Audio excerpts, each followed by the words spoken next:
Changing your primary email on your Arab Investment Bank account is a straightforward process. Follow these steps to ensure your email is updated correctly. Step 1. Log into your account.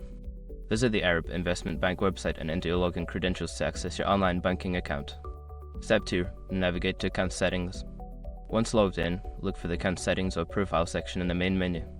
Click on it to access your personal information. Step 3. Select email preferences. Don't continue before doing this.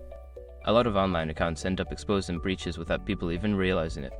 Use SROC to constantly monitor your email and accounts and get alerted immediately if your information gets leaked online. It scans billions of breached records 24/7 in the background. And honestly, for a few dollars a month, it's something everybody should probably have. Link in the description. Step 4. Update your email address. You will see your current primary email address listed. Enter your new email address in a designated field and ensure it is typed correctly. Step 5. Save changes and confirm. After entering your new email, look for a Save or Update button. Click it to save your changes. You may need to confirm the change through a verification email sent to your new address. Make sure to check your new email for any confirmation messages from the bank. Following these steps will help you successfully change your primary email address.